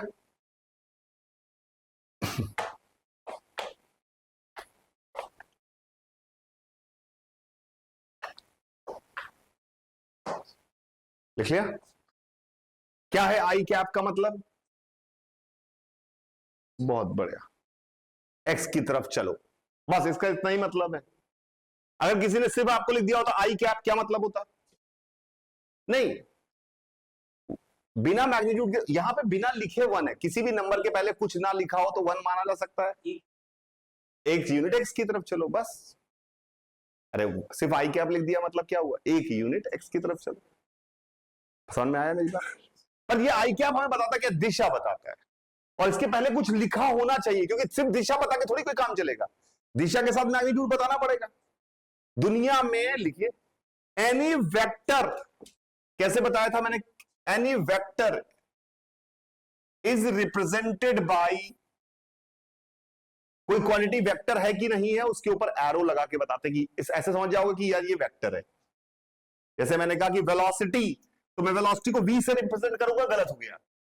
मुझे वेलोसिटी को वेक्टर v से रिप्रेजेंट करना पड़ेगा, ऊपर एक एरो बनाना पड़ेगा, ताकि मैं समझ जाऊंगा कि हम लोग दिशा, हमें 2 चीजें बतानी पड़ेंगी। क्या? मैग्नीट्यूड और दिशा। तो हमें जब भी इसको बताना पड़ेगा तो हमें बताना पड़ेगा कितना, कितना और किधर। जब भी सिर्फ किधर बता के काम नहीं चलेगा, हमेशा किधर के साथ कितना तो जरूर आएगा। अरे समझ में आया? पक्का? कितना को अंग्रेजी में बोलते हैं मैग्नीट्यूड,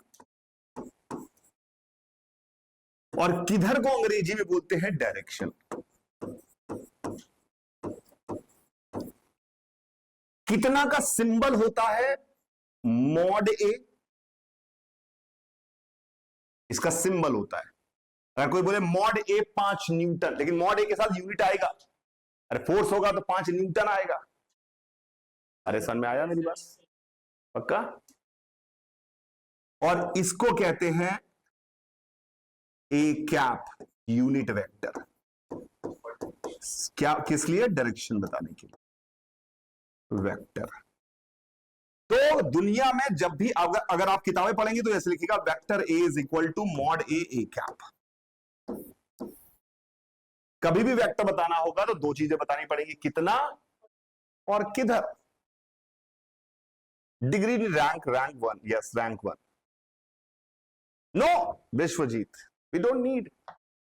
किसी ने बोला टेंसर क्या है, एक बच्चे ने पूछा, चलिए मैं बता ही देता हूं। हर फिजिकल क्वांटिटी को टेंसर कहते हैं, पहली बात। किसको कहते हैं? हर फिजिकल क्वांटिटी। दुनिया में फिजिकल क्वांटिटी जब बतानी होती है तो हमें एक चीज तो बतानी होती है, कितना।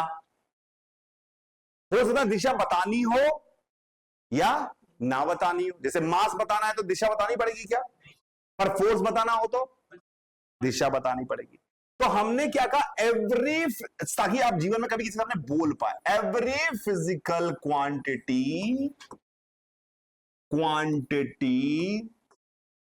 Is tensor, is tensor.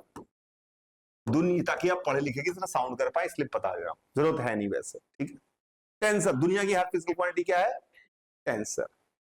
अब इसमें एक टर्म होता है रैंक, टेंसर का रैंक। रैंक फिजिकल क्वांटिटी बतानी पड़ेगी तो क्या हमेशा एक चीज तो ये तो बतानी पड़ेगी, कितना।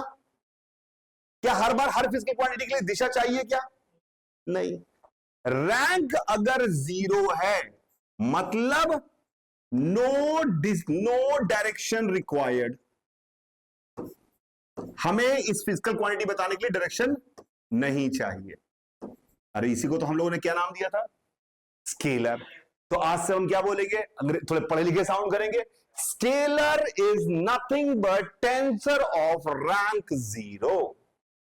Scalar is nothing but tensor of rank 0। Is it right? अब आप रैंक, रैंक मतलब आ गया इसका 1, मतलब we need 1 direction, we need 1 direction, we need 1 direction. ठीक है, हमें एक दिशा चाहिए। कौन सी क्वांटिटी जिसको बताने में एक दिशा चाहिए होती है? वेक्टर। तो vector is nothing but tensor of rank 1। अबे टेंसर जनरल नाम है, आदमी। फिर तुमने कहा कि ये आदमी जो है वो इस ग्रुप का है, हिंदू है, फिर आदमी मुसलमान है, फिर आपने छोटे छोटे बदले, पर जनरल सबको क्या कहा? आदमी। तो टेंसर इज जनरल नेम। उनकी अलग अलग बातों के लिए क्या अलग है, उनमें दिशाएं कितनी चाहिए, हम दिशाएं कितनी चाहिए, वैल्यू तो सबको चाहिए। अब फिजिकल क्वांटिटी होगी तो क्वांटिटी तो होगी ना, क्वांटिटी, क्वांटिटी मतलब मैथ्स का वैल्यू तो होगी ना, 5 किलो 10 न्यूटन 15 केजी जो भी है होगा, तो वो तो सबको चाहिए। Rank 2, we need 2 direction. है कोई सर आंसर? हमने कहा है, ऐसा कोई आपकी जान पहचान का है सर जिसको 2 डायरेक्शन चाहिए? मैंने कहा है वी नीड 2। इसका कोई नाम नहीं है, अलग नाम नहीं है। अरे इसका कोई अलग नाम नहीं है, इसका नाम है टेंसर ऑफ रैंक 2। अरे जैसे जिसमें एक डायरेक्शन नहीं है चाहिए, कोई भी डायरेक्शन नहीं चाहिए, उसको हमने अलग से भी सम्मानित किया कि आज से तुम्हें स्केलर भी कहा जाएगा। अरे समझ में आ रहा है? वैसे तो तुम टेंसर तो सारे सब हो, you are tensor of rank 0, पर तुम्हें एक नया नाम दिया जा रहा है समाज में, स्केलर। तो tensor is a big set, everything is tensor. On the basis of rank we, हमने 2 लोगों के नाम दे दिया, पर किसने नाम दे, क्योंकि परिभाषा के हिसाब से टेंसर ऑफ रैंक 3 भी हो सकता है। परिभाषा में 3 दिशाएं चाहिए हो, कहां तक नाम देता रहूं मैं? तो पहले 2 को जो ज्यादातर मिल रहे थे हमें, उनका नाम दे दिया। जैसे मान लो ये एक ब्लॉक है, ठीक है, यहां से फंसा हुआ है ऐसे, ठीक है, इस पे मैंने 5 न्यूटन का फोर्स इधर लगाया, ठीक है, और मैं जानना चाहता हूं इसके साथ क्या हुआ। 5 न्यूटन का फोर्स इधर लगाया, मैं जानना चाहता हूं इसके साथ क्या हुआ। सुनिएगा, मेरा सवाल यहां पे इंटरेस्ट क्या है, क्या हुआ इसके साथ। तो मैंने आपको क्या बता दिया, कितने का फोर्स, और दिशा ही बता दी, फिर भी आप नहीं बता पाएंगे कि इसके साथ क्या हुआ। क्यों? क्योंकि अगर मैंने 5 न्यूटन का फोर्स यहां लगाया होता तो ये खिंचता, और अगर मैंने 5 न्यूटन का फोर्स ऐसे रगड़ते हुए लगाया होता तो ये साला डिस्टॉर्ट हो जाता। अरे मेरी समझ में आ रहा है मेरी बात से? अगर इस पर 5 न्यूटन का फोर्स ऐसे लगाऊं तो अलग इफेक्ट आएगा, ऐसे लगाऊं तो अलग इफेक्ट आएगा, ऐसे लगाऊंगा तो ये अलग डिस्टॉर्शन हो रहा है। अरे समझ में आ रहा है? यानी क्या क्या होने वाला है इसके साथ, ये पता लगाने के लिए सिर्फ एक दिशा फोर्स किधर लग रहा है इससे काम चल रहा है क्या? नहीं, साथ में यह भी बताना चल रहा है कि एरिया का नॉर्मल किधर है। इसमें एरिया का नॉर्मल इधर है, इसमें एरिया का नॉर्मल इधर है। इसमें क्या हुआ, फोर्स और एरिया एक ही दिशा में है। एरिया का वेक्टर इधर की तरफ है, शायद एरिया को वेक्टर कहते हैं, नॉर्मल उसका होता है, डायरेक्शन होता है। यहां पर फोर्स इधर है और एरिया वेक्टर इधर है। तो इफेक्ट पता करने के लिए क्या तुम्हें 2 दिशाएं बतानी पड़ेंगी कि फोर्स का वेक्टर किधर है और एरिया की दिशा किधर है। इस चीज को हम कहेंगे आगे चल के स्ट्रेस। तो स्ट्रेस डिफाइन करने के लिए कैसा इफेक्ट होगा, कैसी बेंडिंग होगी, कैसा टूटेगा फूटेगा, क्या होगा, स्ट्रेस एक चीज होती है, आगे चल के बात करेंगे। तो स्ट्रेस डिफाइन करने के लिए हमें 2 दिशाएं बतानी पड़ेंगी। क्या 2 दिशाएं? फोर्स किधर लग रहा है और एरिया की दिशा किधर है जिस पर फोर्स लग रहा है। बिना दोनों बात बताए मेरा काम नहीं चलेगा, इसलिए हमने कहा stress is the tensor of rank 2।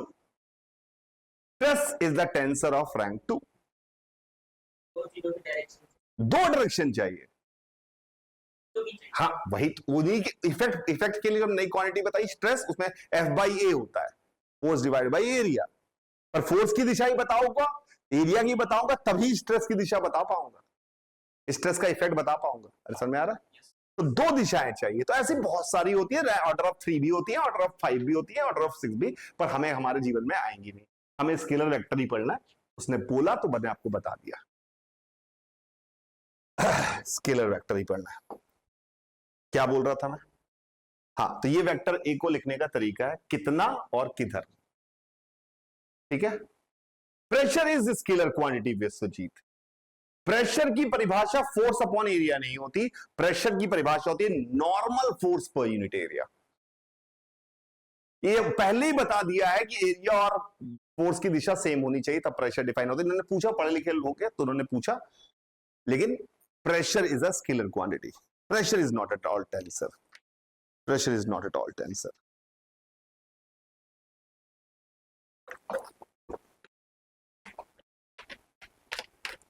पता नहीं कितना समझ में आ रहा है आपके।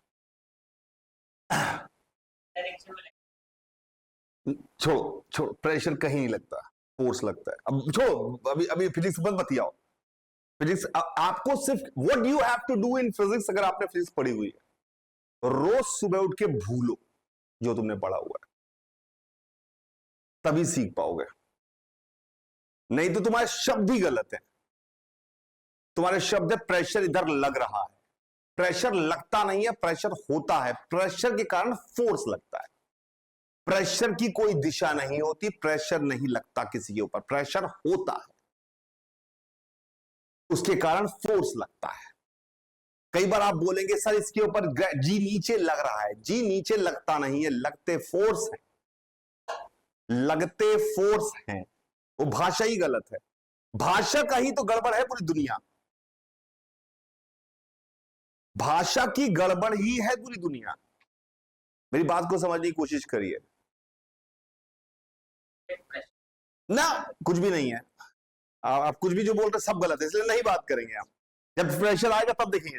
ज्यादा इसलिए कहा ना, सुबह उठ के भूलिए फिजिक्स।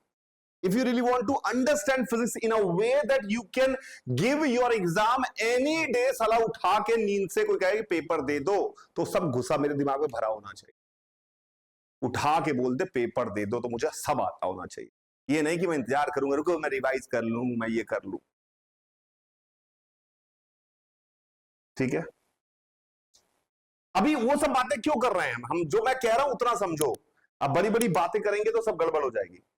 बड़ी बड़ी बात, प्रेशर वेशर की बातें नहीं करेंगे, हम कंट्रोल करते हैं अपने इमोशंस पे। सो हम, आप भी कंट्रोल करिए।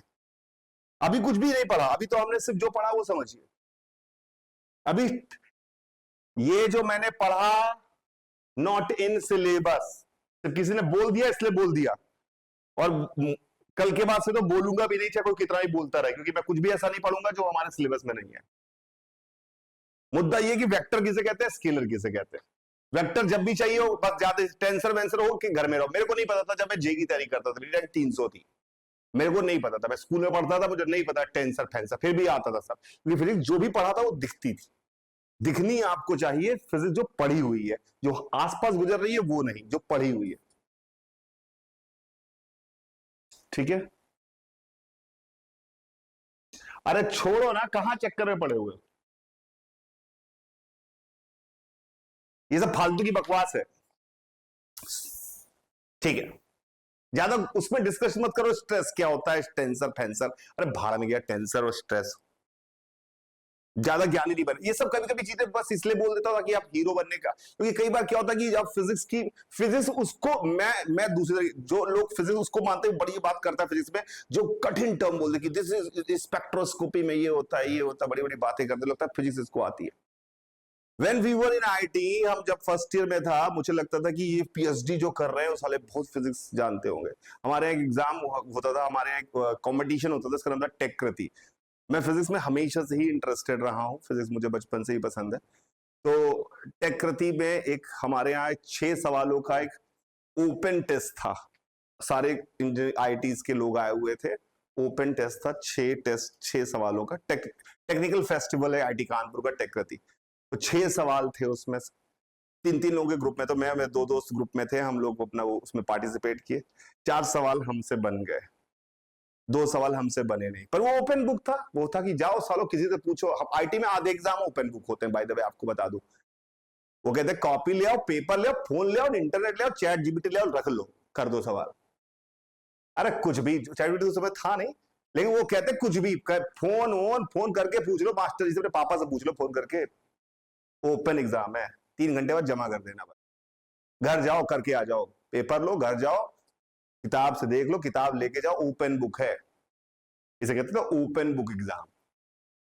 किताब खोलो, करो, समझ में आए कि क्या है, तो किताब में सब लिखा है, पर पढ़ करना तो एक अलग कला है ना, थ्योरी से थोड़ी आ जाता है, नहीं तो एनसीईआरटी में सब लिखा हुआ है, यूनिवर्सिटी फिजिक्स में सब लिखा हुआ है, और समझ में थोड़ी आ रहा है सबको ही, पढ़ने वालों को भी नहीं आ रहा कि क्या लिखा हुआ है। तो ओपन बुक था, तो हमने कहा कि क्या किया जाए, तो हमने कहा जो फिजिक्स के पीएचडी के कुछ लोग हमारे आसपास रहते थे, हॉल 4 और 5 में, तो हमने कहा इनसे फिजिक्स में पीएचडी कर रहे हैं, इनसे ज्यादा तेज कौन होगा साला, इनसे पूछ लेते। पर वो बात उनके पास गए, उन्होंने कहा कि अरे मैं तो टर्बो मॉलिक्यूलर पंप में पीएचडी कर रहा हूं, मुझे ये नहीं आता, बेसिक चीज नहीं आती है, पीएचडी कर रहे, क्योंकि हमारे दिमाग में फिजिक्स वाला आदमी जब बात कर रहा होता है तो उसको लगता है, उसमें चाहिए होता है कि वो थोड़ा बड़ी बड़ी बातें कर, लगता है कि थोड़ी अंग्रेजी टंग ट्विस्ट करके साला बोल दे, थोड़े बड़े बड़े टर्म यूज कर ले कि दिस इज क्वांटम इंटैंगलमेंट हो जाता है, तो लगता है कि तभी तो ऐसे बहुत सारे वीडियो वाले लोग पूरी दुनिया में फैले हुए हैं, जो आकर एकदम क्वांटम इंटैंगलमेंट और हम बड़ी बड़ी बातें कि आइंस्टाइन के स्पेस टाइम कर्वेचर, ऐसी बातें करते ना, तुम्हें समझ में नहीं आ रहा है, लेकिन सुनने में लगा कोई बड़ी बात है, और तब उसको अगर तुम इसकी कहोगे बेकार है, सारे लोग कहेंगे तुम्हें नहीं आ रहा होगा, तुम भी मार्केट में अपने आप को बनाए रखने के लिए बहुत सही समझाया है, बहुत बढ़िया बात की है। गरीबों की तरह फिजिक्स समझनी चाहिए, देसी आदमी की तरह, लेमैन की तरह, मोटी मोटी बात, लॉजिक्स होने चाहिए, पर बातें एकदम गरीबों जैसी, कि यार ये ऐसा होता है, मेरे दिमाग में घुसना चाहिए क्या है। हमें लगा कि भैया फिजिक्स में समझाने के लिए आपसे मैंने पूछा, मैंने ये नहीं कहा वेक्टर होता है जिसमें डायरेक्शन होती है, मैंने पूछा कि बता पाओगे, मेरे घर पहुंच पाओगे, तो मैं नहीं पहुंच पाओगे, और इंफॉर्मेशन चाहिए, मैंने कुछ ऐसी चीजें हैं जिनमें 2 इंफॉर्मेशन चाहिए, तो मैंने कहा वेक्टर।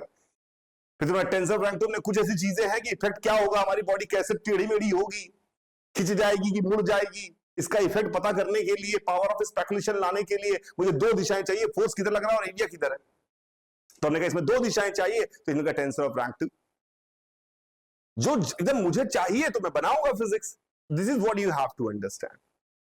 बहुत सारे फ्रॉड लोग हैं, मुद्दा यह कि हमेशा गरीबों की भाषा में जो तुम्हें समझ में आए, जो तुम्हारे दिमाग में आए, वो फिजिक्स है, लॉजिकल होनी चाहिए, समझ में आनी चाहिए। इसलिए मैंने कहा कि जब मैं कुछ एस्टैब्लिश करूंगा तो उसमें लड़ाई करो, लेकिन जब एस्टैब्लिश कर चुका होगा उस चीज को, फिर लड़ाई करोगे तो तुम आगे नहीं बढ़ पाओगे। फिर तो वहीं वहीं मर जाओगे सालों, यहीं पे स्टैब्लिश कर, उसी में लड़ाई कर, स्टैब्लिश करते समय लड़ लो ना।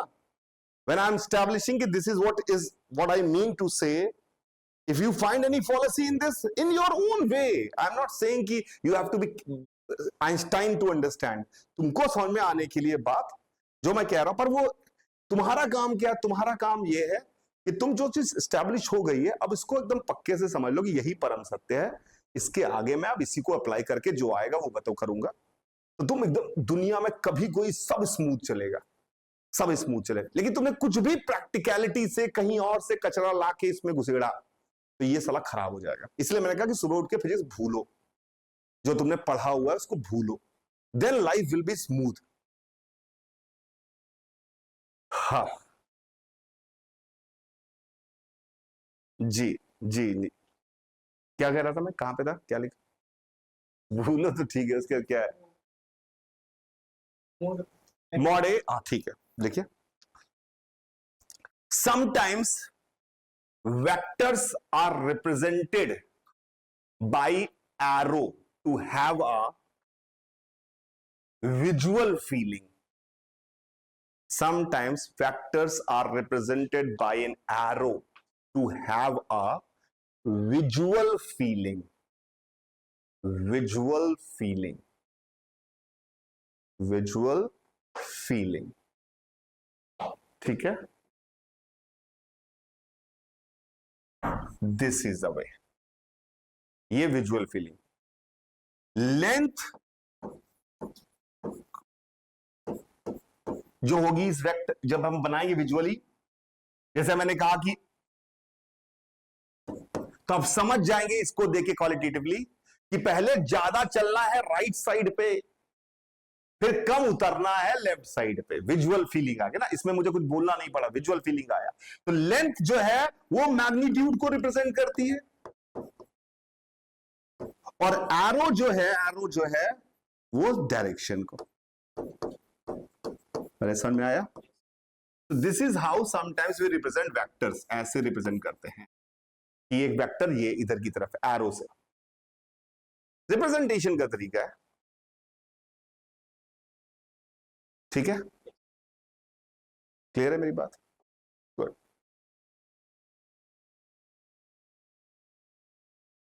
ठीक है, ध्यान से मान लो मैं यहां खड़ा था ए, और तुम थे यहां पे बी। एक बंदा मेरे पास आया कि मुझे बी तक जाना है, रास्ता बताइए, रास्ता बताइए। मैंने कहा पहले इधर कुछ जाओ, फिर इधर मुड़ जाओ। तो यानी मैंने कहा पहले ए वेक्टर चलो, फिर बी वेक्टर चलो, पहुंच जाओगे। पोजीशन बता दी क्या मैंने? क्या पोजीशन का मतलब होता है, मुझे पोजीशन बताने का मतलब मुझे वहां तक पहुंचाना है। ए वेक्टर चलो प्लस बी वेक्टर चलो, वहां पहुंच जाओगे। फिर मैं बैठा ही हुआ था, फिर कोई आया कि भाई मैं चाय पी रहा था मस्त अपने दोस्तों से, फिर भैया उनका रास्ता बता दीजिए। गुस्सा आ रहा है मुझे यार। पहले मैंने कहा पहले आदमी आया, मैंने कहा रास्ता बता दीजिए। मैंने कहा अच्छा ठीक है। दूसरा आदमी आया, तभी मैं काम था यार। मैंने कहा एक काम करो, सीधे इधर चले जाओ, पहुंच जाओगे। फिर आया एक आदमी कि सर मुझे गुस्सा करके रास्ता दे। मैं पागल हो गया, मैंने कहा चलो इसको दौड़ाता हूं। फिर मैंने कहा इसको मैंने रास्ता बताया कि पहले इधर जाओ, फिर ऊपर जाओ, फिर इधर आओ, पहुंचोगे भी। क्या मैंने गलत बताया? क्या उस जगह पहुंचाया ना? तो मैंने उसको बताया डी ई एफ। क्या मेरी बात समझ में आ रही है? ऐसे तो ए से बी तक पहुंच, पोजीशन बताने के लिए कितने तरीके थे मेरे पास? इनफाइनाइट, इनफाइनाइट तरीके थे। पर एंड तो बात तो मैं सबको सेम ही बता रहा हूं ना भाई। जो हमारा आउटपुट है पावर ऑफ स्पेकुलेशन की, पहुंच जाएगा उस बात से। क्या पहुंच रहा है ना हमारा बंदा? पक्का? अरे पहुंच रहा है ना? तो हम कहेंगे यहां पर पहले बंदे को बताया ए करो, फिर बी करो। दूसरे बंदे को बताया सीधे सी करो, अरे समझो। तीसरे बंदे को बताया डी करो प्लस ई करो प्लस एफ करो। क्या सब एक ही बात बताई क्या? तो are they equal? So this is what we say, इसको कहते हैं हम, मेरी बात को समझिएगा, ये सिंगल वेक्टर से बताना सबसे अच्छा तरीका लगा आपको, सी ये बेस्ट था, पर फिर भी ए और बी करके बताता तब भी काम तो चल रहा है, सी डी ई एफ करके बताता तब भी काम चल रहा है। तो अब हम इस बात को अंग्रेजी में बोलना स्टार्ट कर रहे हैं। क्या बोलना स्टार्ट कर रहे हैं? मैं ये कह रहा हूं, ध्यान से समझिएगा, ए और बी का रिजल्टेंट सी है। अरे समझ में? कहने का तरीका मतलब ए और बी दोनों करो या सी करो, एक ही बात। क्लियर है मेरी बात? यानी A plus B is same as C, यानी ये दोनों करो अलग अलग करके या सिर्फ अकेले ये काम कर दो, तो एक ही बात, कोई फर्क नहीं पड़ रहा। जो हमें चाहिए, जिस चीज के लिए हम पढ़ रहे हैं, ये वाली फिजिकल क्वांटिटी, उससे हमारा काम चल रहा है। तो हम कहेंगे ए एंड बी का रिजल्टेंट सी है। अरे समझ में आया? या फिर अगर मैं इसको ऐसे बोलूं, इसी बात को बोलने का तरीका है, मैंने कहा ए और बी सी के कंपोनेंट है। मतलब कंपोनेंट क्या होता है? जिनसे मिलकर सी बना है। क्या सी करूं या ए और बी मिलकर कर दूं, एक ही बात? तो हम कहने का तरीका है ए और बी मिलकर सी बनते हैं, या सी को तोड़कर ए और बी बना सकते हैं। अरे एक ही बात है ना, कहने का तरीका ही है यार। तो इसको एक तरफ से बोला कि ए बी का रिजल्टेंट सी है, और एक तरफ से बोला सी के कंपोनेंट ए बी है। एक तरफ से बोला डी ई एफ का रिजल्टेंट सी है और सी के कंपोनेंट्स डी ई एफ हैं। अरे समझ में आया मेरी बात? तो ये बोलने का तरीका हमने डेवलप किया। हमने कहा जो एक इकलौता वेक्टर है उसके हिसाब से हमने बोला कि ए और बी का रिजल्टेंट सी है, साथ ही साथ डी ई एफ का रिजल्टेंट भी सी है, या सी के कंपोनेंट ए एंड बी हैं। कंपोनेंट कभी अकेला नहीं बोलेंगे, दो बोलेंगे, तीन बोलेंगे, चार बोलेंगे, जितने होंगे। ए और बी रिजल्ट, सी के कंपोनेंट। तो इस बात को दो तरीके से बोल सकते हैं। क्या बोल सकते हैं? दो, ए और बी का रिजल्टेंट सी है। ये प्लस का मतलब लिटरली चार और तीन जोड़ना नहीं होता, होता ये और ये। अरे समझ में आया? तो जब कभी हमने ऐसे बोला, लिखिए पहले इसको,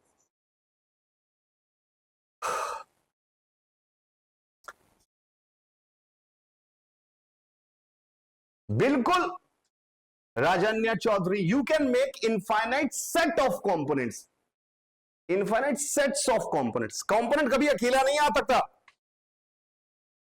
कोई सिर्फ ये नहीं बोलेगा सी ए कंपोनेंट है, क्योंकि मुझे क्या पता ए में, ए तभी कंपोनेंट होगा जब उसमें बी जुड़ेगा। ए में कुछ ऐसा जुड़ गया होता तो थोड़ी सारा सी बनता। अरे समझ में आ रहा है? तो कंपोनेंट्स हमेशा सेट में बोले जाएंगे। Set of vectors he component होंगे, कभी ऐसा नहीं होगा ये इसका कंपोनेंट है। Set of vectors he component होंगे। यस सूरज, बिल्कुल सही। D E F, vector D, vector E, vector F का रिजल्टेंट सी है। अरे समझे? और या फिर बोल सकते हैं वेक्टर सी के कंपोनेंट्स, इधर वाले से, इधर वाले से भी बोल सकते हैं। ऐसे बहुत सारे कंपोनेंट्स कभी अकेले नहीं बोले जाएंगे कि ये इसका कंपोनेंट है। कंपोनेंट हमेशा ग्रुप में होंगे। अरे समझ में आया मेरी बात? सेट ऑफ टू और more than two vectors, components हमेशा सेट्स में बोले जाएंगे। ठीक है? अरे समझ में आया? पक्का? अरे क्लियर है? तो ये इन्होंने, अब बताइए ध्यान से देखिएगा, वेक्टर जोड़ने का तरीका क्या सीखा आपने फोटो वाले से, कि पहला वेक्टर बनाओ, जहां खत्म हो वहीं से चलोगे ना भाई, वहां से दूसरा वेक्टर बनाओ, उसके आगे तीसरा भी हो तो वहीं से तीसरा बनाओ, जहां पहुंचे स्टार्टिंग से उसको मिला दोगे तो ये रिजल्टेंट बन जाएगा। Right on. Rule of vector addition वैसे समझ चुके हैं, पर इसको वर्ड्स में लिखना जरूरी है।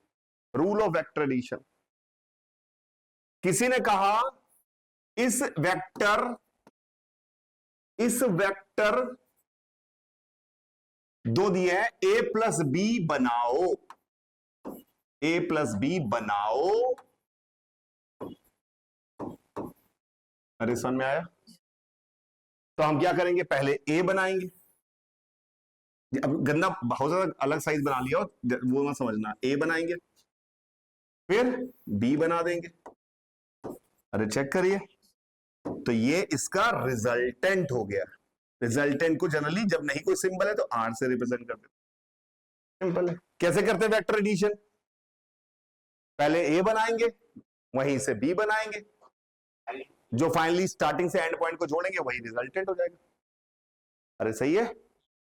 क्या मतलब हुआ इस बात का कि ए करो और बी करो या अकेले आर करो एक ही बात, ए करो और बी करो या अकेले आर करो एक ही बात।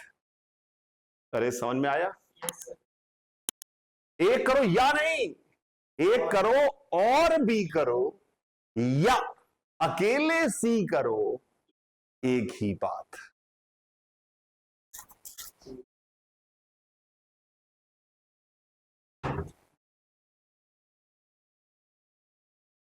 ठीक है, लिखो, रिजल्टेंट का मतलब समझ में आना चाहिए। ए करो और बी करो या अकेले सी की जगह आर लिख लो, यहां पे आर लिखा है ना, या अकेले आर करो एक ही बात, एक ही बात है, एक ही बात है। ठीक है, कैसे करते हैं वेक्टर एडिशन समझ में आ गया आपको? क्या 3 वेक्टर भी ऐड हो सकते हैं? 50 बना लेंगे। क्या रिजल्टेंट बनाना आता है आपको? स्टार्टिंग कहां से की, एंड कहां से किया, रिजल्टेंट। तो क्या मैं कहूंगा इसमें ए और बी का रिजल्टेंट आर है, या फिर आर के कंपोनेंट्स ए एंड बी है। क्या कंपोनेंट की लंबाई रिजल्टेंट से बड़ी हो सकती है?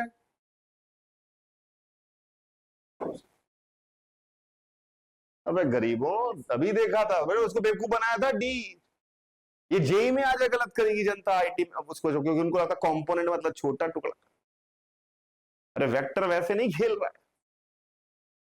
अरे समझ में आया?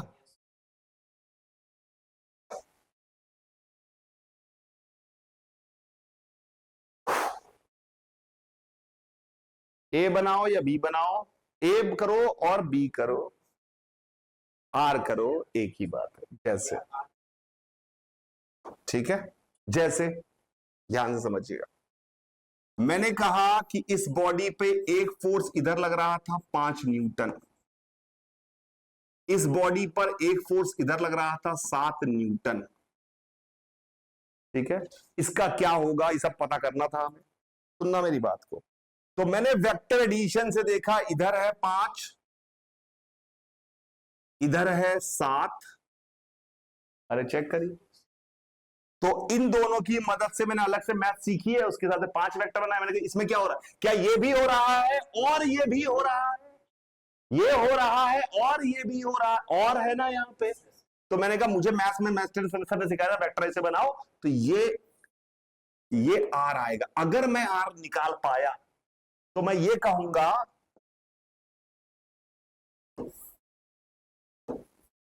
5 लगाओ और 7 लगाओ या अकेले आर लगाओ एक ही बात। लिखो इस बात को, ये वेक्टर का फील आना चाहिए, रट्टा मार के बैठी जनता। 5 लगाओ और 7 लगाओ या अकेले आर लगाओ एक ही बात, तभी तो मैं कहूंगा ये उसका रिजल्टेंट है। अब आर निकाल पाना वो मैथ्स में देखेंगे कैसे, ट्रायंगल ट्रूंगल सॉल्व करके कैसे निकालेंगे, वो बात की बात है। अरे क्लियर है? अब आगे जब भी ये वेक्टर का फील आ गया हमें, अब हमें जहां जहां जब जब वेक्टर की जो जो जरूरत पड़ती रहेगी वहीं वहीं समझते रहेंगे फिजिक्स में। पहले हमें सेंस ऑफ वेक्टर आना जरूरी था कि वेक्टर होता क्या है, ये इसलिए ताकि हमारी फिजिक्स स्मूथली चले। अब जहां जो उसकी प्रॉपर्टी यूज होगी उसको यूज करते चलेंगे। अरे क्लियर है क्या मेरी बात? We got a sense of vector कि वेक्टर होता क्या है, we got a meaning of resultant, we got the meaning of component, we got the meaning of कि इसका क्या मतलब होता है कि ये उसका रिजल्टेंट है, इसका मतलब क्या होता है। कभी बोले, जैसे कोई बोल रहा है, ये मेरी बात समझ है कि एक आदमी ने आया इसके ऊपर इसको इसके साथ किधर चले गए सवाल है। एक ने कहा मैंने 5 इधर लगाया, एक ने 7 इधर लगाया, मैंने कहा, एक ने कहा मैंने 8 इधर लगाया। मैंने कहा एक ही बात है यार, ये दोनों लगाओ क्योंकि ये दोनों मिलके ये बनते हैं। मैथ सीख के आया हूं मैं, वेक्टर जोड़ना सीख के आया हूं, तो मैंने कहा इन दोनों का मिलके ये इफेक्ट होता है। यानी इसमें यही तो बोला था, ये करो और ये करो या अकेले ये करो एक ही बात है, यही तो बोला। ये अब असली लाइफ में भी इस बात तो जो पढ़ी है वो सही होगी, ये करो या ये करो या नहीं, ये करो और ये करो या फिर अकेले ये करो, एक ही बात है। That's it for today. Bye bye, सभी को enjoy your life, you find enjoyable, लेकिन bye bye bye bye bye bye.